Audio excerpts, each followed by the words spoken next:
My name is John McManus. I'm an official of the John Birch Society. We are an educational organization, but we have often been described as an information agency. Overall, we are for less government, more responsibility, and with God's help, a better world. If we are for less government, we are opposed to communism, socialism, fascism, Nazism, any form of totalitarianism. And if we are for less government, we are for Americanism, the best system of government ever devised by man. In a few short minutes, I want to give some John Birch Society perspective on important topics. There's an old proverb that says it's better to light one candle than to curse the darkness. Let me offer a dozen candles.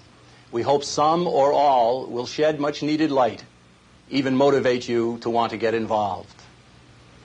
The Declaration of Independence says men are endowed by their Creator with certain unalienable rights. That's unique. There is a God. He gave us our rights. They didn't come from government, and they didn't come out of thin air.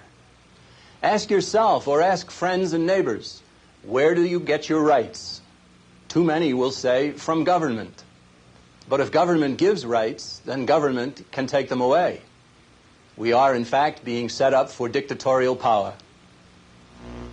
One of the awful realities of our time is that you cannot teach this fundamental premise of Americanism in the schools of our nation. Because of decisions of the Supreme Court outlawing the positive belief in God, you cannot teach that men's rights come from God. A good part of the reason why government grows and grows is right there. If this growth continues, freedom will die. Our problem is not coming from Moscow or Peking or any place else. It's coming from within. The second of our candles, we fought a war for independence to make the Declaration of Independence stick. We won. And then we started a constitutional republic, a constitution limiting the power of government, the rule of law. And yet most Americans have been persuaded that we have a democracy here in America, the rule of a majority, which is essentially the rule of man. James Madison, the father of the Constitution, spoke out about democracies in the Federalist Papers. He was only one of many of the founding fathers of our country who condemned democracy and did not want it in any way. Here's what he said in the Federalist Papers. Democracies have ever been spectacles of turbulence and contention, have ever been found incompatible with personal security or the rights of property, and have in general been as short in their lives as they have been violent in their deaths. Obviously, he didn't like democracy, and neither did any of our founding fathers. But Karl Marx, the author of the Communist Manifesto, did like democracy. And our republic is becoming a democracy, much to the detriment of all of us. All because of widespread misinformation. Number 3 in our list of 12 candles. At the Reagan-Gorbachev summit meeting in November of 1985, several agreements were signed about education. A major feature of those agreements has the United States supplying the computers for the education and the Soviet Union supplying the course materials. Yes, you heard correctly. The United States will supply the computers and the Soviet Union will supply the materials to teach America's youngsters. It's all in this pamphlet, Sovietizing America's Children. Very important information. Number 4 of our 12 candles. Taxes are going out of sight. Let's look at this graph of just income taxes. In 1945, when World War II was still on, income taxes were high, but tolerable. There was slow growth, 1955 into 1965, even into 1975, and then explosive growth in 1985 when there was no war to finance, only social programs to finance. Social programs, socialism, and the income tax is still climbing. In most families now, both spouses work. One works for the family's needs, and the other works to pay the taxes. If taxes continue to rise, everyone will soon be a slave of government. The John Birch Society has TRIM committees, T-R-I-M, tax reform immediately, to report on how congressmen vote on matters of taxation. Item number 5 in our list of 12. How are these taxes used? The taxes that are taken from the American people. Well, over 1/2 of government expenditures is in transfer payments. That's what they call them. And that's where they take from some and give to others. They redistribute the wealth and redistribute the productivity of the American people. Ladies and gentlemen, that's Marxism, not Americanism. They also spend an awful lot in foreign aid. We have $200 billion deficits, and we give away money to other nations. That's not Americanism. That's suicide. Number 6 in our list of 12. Where does government get the money that it spends? Well, roughly 1/3 comes in income taxes, 1/3 from corporate taxes, and of course corporations merely pass on their taxes to consumers, and that's us. And 1/3 comes from borrowing. Now take a look at this graph of federal deficits. You can see that there weren't very high deficits during the Truman, Eisenhower, Kennedy, Johnson, and Nixon years.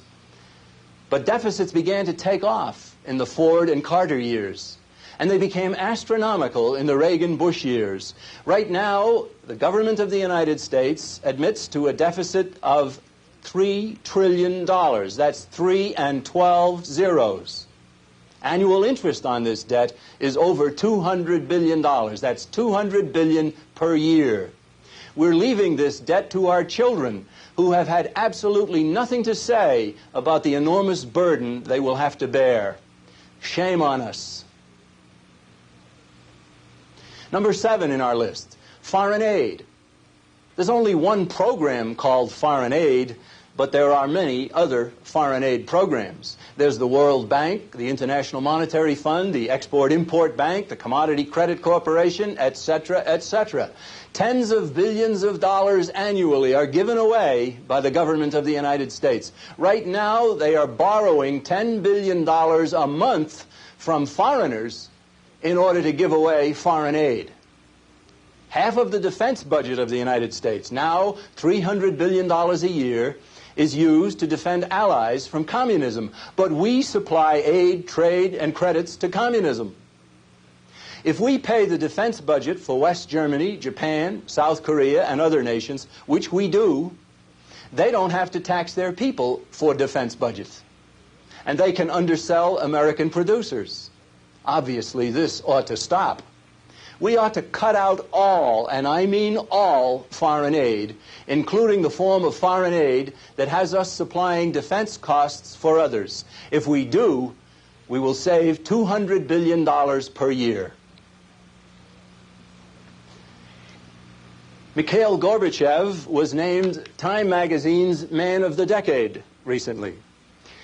Our magazine, called The New American, called Gorbachev the manipulator of the decade. Why? Well, Gorbachev wrote a book in 1987, published here in the United States, called Perestroika. Listen to what Mikhail Gorbachev said about his intentions regarding perestroika. We are not going to change Soviet power, of course, or abandon its fundamental principles, but we acknowledge the need for changes that will strengthen socialism and make it more dynamic and politically meaningful. And then in 1989, our President, George Bush, said, "There is no greater advocate of perestroika than the President of the United States." Every American should be asking, how and when did it become U.S. policy to help Soviet-style socialism stay alive and grow stronger? The 9th of our 12 candles. 7 times in the 20th century, the Soviet Union has been in such deep economic trouble that it made some policy changes. Each time it announced a new policy, and each time the West, particularly the United States, sent help to bail the communists out of another problem. In 1921, it was Lenin's new economic policy. In 1928, it was Stalin's 5-year plan. In 1933, when they promised to stop interfering in internal affairs of our nation, our government recognized them and bailed them out again. In the 1940s, it was Lend-Lease. In the 1950s and 60s, it was Khrushchev's peaceful coexistence and bridge building. In the 1970s, it was Brezhnev's détente. And now it's Gorbachev's glasnost and perestroika. We have a little pamphlet called Fool Me More Than Once, Shame on Me. And what it says, of course, is if you fool me once, shame on you. But if you fool me more than once, shame on me. How about 7 times? The 10th of our list of 12, we're told that communism is dead and that nations like Poland are now free. But let's take a look. The Prime Minister of Poland, a man named Mazowiecki, sits in a largely ceremonial post, and he is not a communist. But the President, Jaruzelski, where the real power resides, is a communist. The Defense Minister, who has charge of the military, is a communist. The Interior Minister, who has charge of the police and the secret police, is a communist. The Transportation Minister is a communist. And we're told that Poland is no longer in communist hands? The same thing could be said in Czechoslovakia. And yet the United States government is sending foreign aid to Poland and to Czechoslovakia. We should not be doing so. Number 11 of our list of 12. In 1921, there was a private organization formed in our nation called the Council on Foreign Relations. This is its annual report for 1989. The organization was founded by a man who said he was working for socialism as dreamed of by Karl Marx. The organization has always promoted one world socialism. In this 1989 annual report, the Council on Foreign Relations boasted of 2,556 members. And that's not very many people in a nation our size. But 348 of those CFR members are U.S. government officials. And 271 of them are journalists, correspondents, and communications executives. Much of what America does and much of what the American people are told by the media in our country come to them through the Council on Foreign Relations. We have another little pamphlet called Americans Have a Right to Know About the Council on Foreign Relations. We certainly believe that to be the case. And Americans have a right to know about a conspiracy that means to destroy national sovereignty and personal freedom. And finally, the 12th in our list of 12 candles. In 1988, the John Birch Society's publishing division published this book, The Shadows of Power by James Perloff. The Shadows of Power, the Council on Foreign Relations, and the American Decline. The author did something that no other critic of the Council on Foreign Relations had ever done. He went back and he read through all of their publications from their founding in 1921, and he nailed them with their own words. We don't believe you can understand what is happening to our country and what is being done by our nation throughout the world without knowing what's in this very important book. It explains America's self-defeating policies, and it tells Americans what to do about them. Well, there's our 12 candles to bring some light. It's not the whole story. It's only an introduction.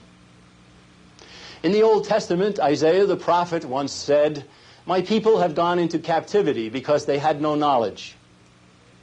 The same thing can happen in America. In order to stay free, Americans have to be well informed. You owe it to yourself to examine what the John Birch Society says and does. You owe it to yourself to try another information agency called the John Birch Society. Thanks very much for listening. Please join with me in a simple prayer. God bless America.